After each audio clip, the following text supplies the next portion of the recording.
Hello friends, welcome to our channel crypto with Vishal. Quick update है guys market का। दो चीजों के बारे में डिस्कस करेंगे आज। एफएमसी की मीटिंग, क्या हो सकता है वहां पे, क्या पॉसिबिलिटीज और उसका इंपैक्ट क्या क्रिप्टो करेंसी मार्केट पे देखने को मिलेगा। और उसके अलावा बात करेंगे वजीर एक्स से रिलेटेड एक बड़ा अपडेट है यहाँ पे, उसको डिस्कस करेंगे। सबसे पहले क्विकली चलेंगे क्रिप्टो एनालिस्ट पे। मार्केट कैप 3.0% अप, वॉल्यूम की बात करेंगे 12.0% अप।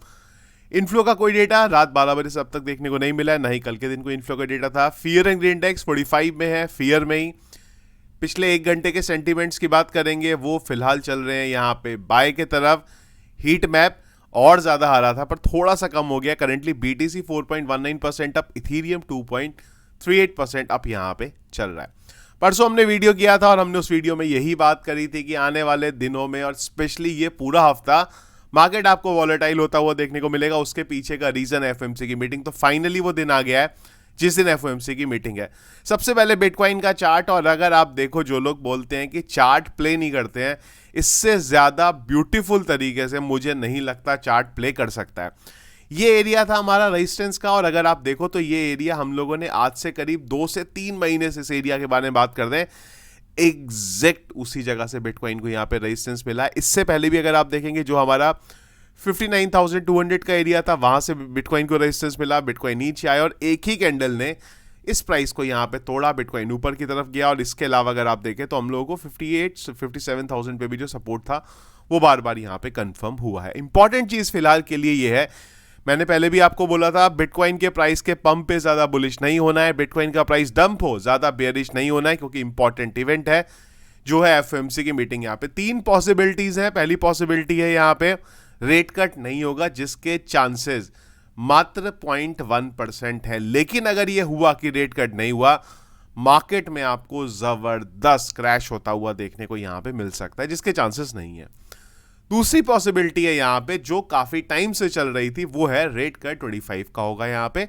प्रॉब्लम यह है कि 25 का रेट कट भी एक पॉजिटिव इवेंट था यहाँ पे, और उसका इफेक्ट आपको क्रिप्टो करेंसी मार्केट में पड़ता हुआ देखने को मिलता है। लेकिन सेंटीमेंट जो है मार्केट के, वो बहुत ज्यादा बुलिश हो गए हुए यहाँ पे, और अब लोग 25 की बात ही नहीं कर रहे हैं, बात यहाँ पे 50 की हो रही है, और कई जगह पे 50 को भी छोड़िए 75 की बात हो रही है यहाँ पे। तो जब इतनी ज्यादा मार्केट से एक्सपेक्टेशन हो जाएगी और मार्केट 25 होगा, तो वहां पे इंटरेस्टिंग मूव होगा बिटकॉइन के प्राइस में, क्या हमें देखने को मिलेगा। हम लोगों ने पिछले काफी टाइम से यही बात करी है कि जब भी रेट कट होगा, उसका इंपैक्ट क्रिप्टो करेंसी मार्केट पे और बिटकॉइन के प्राइस पे पॉजिटिव देखने को मिलेगा। लेकिन मेरा मानना है कि अब जो मार्केट के सेंटीमेंट चेंज हो गए हैं, उस वजह से अगर 25 का रेट कट होगा तो उसका बहुत ज्यादा इंपैक्ट मार्केट पे पड़ता हुआ देखने को नहीं मिलेगा। और तीसरी पॉसिबिलिटी है यहां पे 50 का, जो मार्केट में करेंटली हाईली चांसेस है। कुछ रिपोर्ट्स जो हैं उनके अकॉर्डिंग ये जो 3 अपडेट है, पहला रेट कट नहीं होगा, रेट कट होगा 25 का, और अगर हुआ तो 50 से ज्यादा का होगा, ये भी बात हो रही है। रिपोर्ट्स के अकॉर्डिंग बिटकॉइन का प्राइस 50 से 75,000 के डॉलर के नियर अबाउट यहाँ पे मूव करेगा। पर मुझे नहीं लगता अगर 25 का भी 50 का भी अगर रेट कट होता है, तो बिटकॉइन का प्राइस सडनली 75,000 पे आपको जाता हुआ देखने को मिलेगा। हाँ, अच्छी चीज ये है कि उससे एक बिटकॉइन के प्राइस में रैली आएगी। अगर वो रैली आती है यहाँ पे, तो जो लेवल्स है, मैं आपको उन लेवल्स के बारे में बता रहा हूं। सबसे पहले हमें ये देखना है, बिटकॉइन के प्राइस में एक स्पाइक बन सकता है। स्पाइक भले ही 69,000 तक बने, इंपॉर्टेंट ये रहेगा स्पाइक के बाद कैंडल क्लोज यहाँ पे किस तरीके से होती है। अगर डेली टाइम फ्रेम पे हमारी कैंडल जो हमारे लेवल है उनके ऊपर क्लोज होती है, तब हम उस बारे में यहाँ पे बुलिश बात कर सकते हैं। अदरवाइज हम लोगों को आने वाले टाइम में रिट्रेसमेंट दिख सकता है। अगर आप बात करते हैं बिटकॉइन के मूवमेंट की, कब हमें मूवमेंट देखने को मिलेगा, तो मेरा मानना है यहाँ पे यूएस के इलेक्शन के बाद पिक्चर क्लियर होगी। क्योंकि अगर ट्रम्प जीतते भी हैं, तो रिसेशन का किस तरीके से वो हैंडल करेंगे, वो एक बार इलेक्शन जब वो जीतेंगे उसके बाद पता चलेगा। क्योंकि फिलहाल मार्केट के और जो ग्लोबल सेंटीमेंट्स हैं वो बहुत जल्दी बदल रहे हैं, और जब सेंटीमेंट बदल रहे हैं तो उसका इंपैक्ट आपको मार्केट पे भी बदलता हुआ देखने को मिलेगा। हम एक चीज पे स्ट्रिक्ट नहीं हो सकते कि हाँ एफएमसी की मीटिंग होगी, पॉजिटिव इवेंट है, वहां से रेट कट होगा, लेकिन जब सेंटीमेंट ग्लोबल लेवल पे मार्केट के चेंज हो रहे हैं, तो आपको भी उस सेंटीमेंट के अकॉर्डिंग चेंज होना पड़ेगा। अगर आप सेंटीमेंट के अकॉर्डिंग चेंज नहीं होंगे और आप यही देखेंगे नहीं यार हमें नहीं फर्क पड़ता, यही एक इवेंट इंपॉर्टेंट है तो आपको वहां पे नुकसान हो सकता है। फ्यूचर ट्रेड, बार बार मैं इसी चीज के बारे में बोल रहा हूँ कि अगर स्पॉट पे है कोई प्रॉब्लम ही नहीं, अगर फ्यूचर ट्रेड ले रहे हैं करेंटली, आज भी ले रहे हैं और लेने वाले हैं इवनिंग में, तो स्टॉप लॉस के बारे में यहाँ पे ध्यान रखिएगा। एफओएमसी की मीटिंग में जो भी डिसीजन आया उसका इंपैक्ट आपको नेगेटिव वे में देखने को मिल सकता है। एफओएमसी की मीटिंग के बाद अगर वहां पे 25 का भी रेट कट होता है तो ये देखना होगा कि पॉवल स्पीच में क्या बोलते हैं। अगर पॉवल ने कुछ स्पीच में इस तरीके से बोला, रेट कट आपको और भी देखने को मिल सकता है इस साल, क्योंकि इस साल की शुरुआत से हम लोग बात कर रहे हैं और पॉवल ने भी ये चीज बोली है कि 3 रेट कट देखने को मिलेंगे, लेकिन अब 2 ही एफओएमसी की मीटिंग है। तो अगर आज की एफओएमसी की मीटिंग में पॉवल ने बोला कि भाई रेट कट तो 25 का हुआ है, लेकिन 2 बची हुई एफओएमसी की मीटिंग में एक और रेट कट देखने को मिलेगा, तो उसका इंपैक्ट भी मार्केट में पॉजिटिव पड़ता हुआ आपको देखने को मिल सकता है।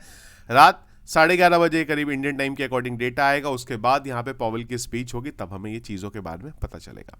जो भी अपडेट आएगा मैं आपको टेलीग्राम पे उस चीज के बारे में अपडेट कर दूंगा। अब आ जाते हैं एक और बड़ा अपडेट, वो है यहाँ पे वजीरेक्स का। वजीरेक्स का एक हुआ निश्चल, और उसी के साथ साथ वजीरेक्स बार बार एक चीज के बारे में बोलता है, और निश्चल ने एक बहुत सरप्राइजिंग स्टेटमेंट भी दिया था, हमने एक वीडियो में कवर किया था, जिसमें निश्चल ने बोला था, एक यूजर ने निश्चल को बोला था कि आप वजीरेक्स को किसी को सेल आउट क्यों नहीं कर देते, वहां से पैसा आएगा वो दे दो।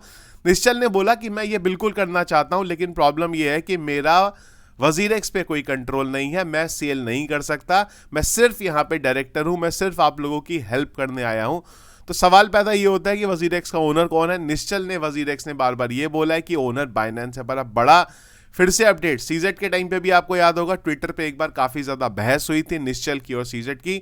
निश्चल बार बार बोल रहे थे प्लेटफॉर्म आपका है, सीजेड बोल रहे थे नहीं प्लेटफॉर्म हमारा नहीं है। उसी में अब अपडेट आया है, यहाँ पे बाइनेंस ने ऑफिशियली पोस्ट किया है और आपको जल्दी ट्विटर पे भी अपडेट आता हुआ देखने को मिल जाएगा। तो उन्होंने ये बोला है कि वजीरेक्स और जो निश्चल है वो लगातार वजीरेक्स के कस्टमर को और मार्केट को मिसलीड कर रहे हैं इस चीज के रिगार्डिंग कि वजीरेक्स और बाइनेंस का क्या रिलेशनशिप है। बाइनेंस कभी भी ना तो ओन कर रहा है, ना ही कंट्रोल करता है, ना ही किसी तरीके के भी चीजों में इन्वॉल्व है वजीरेक्स के साथ, ना तो हैक से पहले और ना ही हैक के बाद।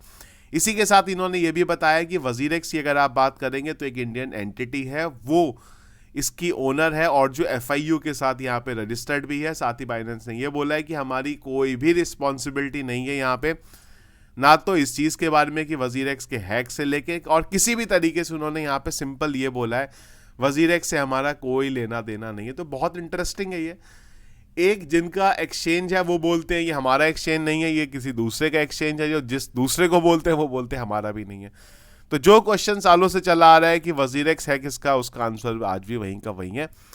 यहां पे अगर गवर्नमेंट कुछ स्टेप ले, क्योंकि अब बाइनेंस एफआईयू में भी रजिस्टर्ड है, वजीरेक्स पहले से ही रजिस्टर्ड है, तो यहां पे मुझे लगता है कि गवर्नमेंट को भी कुछ एक स्टेप लेना चाहिए। और अगर वो ये कोशिश इस टाइम पे करें बाइनेंस और वजीरेक्स को सॉर्ट करने की कि भाई क्या इशू है, काफी हद तक ये इशू रिजॉल्व हो सकता है।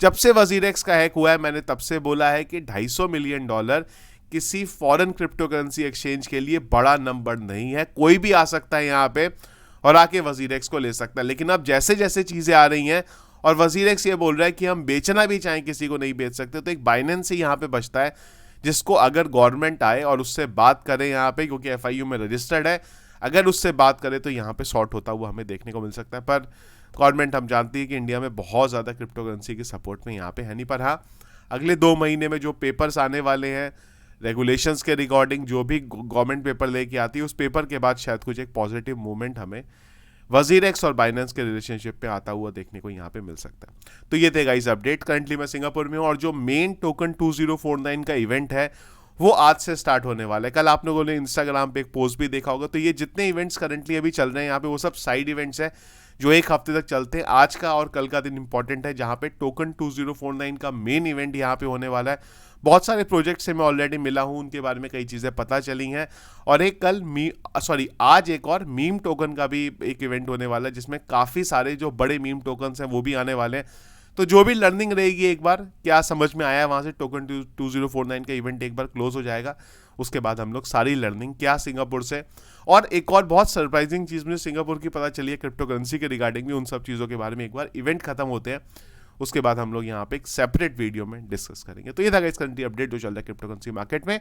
कुछ और इंपॉर्टेंट अपडेट रहा, मैं बहुत ज़्यादा एक्टिव नहीं हूँ क्योंकि बहुत ज़्यादा हेक्टिक शेड्यूल है, रात में लेट आ रहे हैं। सुबह इंडिया और सिंगापुर के टाइम में 2.5 घंटे का अंतर, तो सिंगापुर 2.5 घंटे आगे है।